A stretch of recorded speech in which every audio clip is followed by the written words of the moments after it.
From the Douglas fir, western red cedar, western hemlock and spruce that blanket the west, the ponderosa pine and western larch that dot the landscape to the east, conifers cover 22 million acres, or almost half of Washington's land base. So it's no wonder that Washington is known as the Evergreen State. It's a title earned from the ground up, because Washington State, along with the rest of the Pacific Northwest, has the highest proportion of productive growing soils in the continental U.S. These soils grow trees like no place else. Trees that provide homes for all of Washington's residents, from wildlife, birds, and fish to people. Trees that sustain life by releasing oxygen into the atmosphere while absorbing carbon and storing it in the wood. Trees that give us jobs, places to work and enjoy, and building materials made from absorbed carbon. And of all of these trees here in the Evergreen State, about half are managed by Washington's working foresters. Here, our foresters use science to maximize growth, forest health, and productivity, one tree at a time. It all begins with a seed, but not just any seed.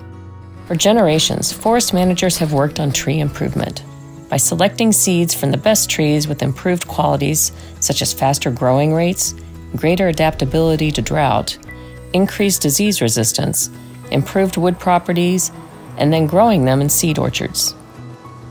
The seedlings are then transferred to forest nurseries. After a year or two, our nursery-grown seedlings are ready to plant. Our nurseries are busy because we plant up to 52 million seedlings every year in Washington's working forests. Once in the ground, new seedlings are cared for until the forest stand has become established, in as little as 5 years. Within 15 to 20 years, the stands of young trees can be thinned, making more room for the trees to grow larger and absorb carbon faster. Actively managing the forest reduces the risk of wildfire and loss of stored carbon. Unmanaged forests are often overstocked or have too much undergrowth, feeding the fire with too much fuel, which burns hotter, destroying wildlife habitat and releasing carbon into the atmosphere at an unnatural rate. Reducing wildfires is important, not just because of the risk to the trees, but also to wildlife, people, and the air we breathe. In fact, out-of-control wildfire can be a major contributor to Washington's carbon emissions. Thanks to active forest management, working forests are more resilient during a wildfire because forests are healthier and more vigorous. As we address climate change, carbon is on most of our minds. While humans and animals breathe in oxygen and exhale carbon dioxide, trees do the opposite. How? Through a process called photosynthesis. As long as young trees are growing, they breathe in large quantities of carbon dioxide, CO2, from the air. With the aid of sunlight, they separate the CO2 into carbon and oxygen. The oxygen is then released back into the air, and the carbon is stored in the wood. But they don't do this forever. Older trees that aren't growing in size absorb much less CO2, or even emit it. When harvested, the absorbed carbon stays in wood products for their lifetime, out of the atmosphere. In fact, 50% of the dry weight of wood is stored carbon that will remain in the wood, creating a carbon vault in the built environment.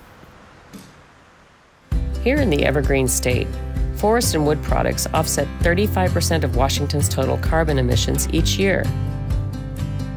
And that stored carbon stays there as long as the wood isn't burned or allowed to decay.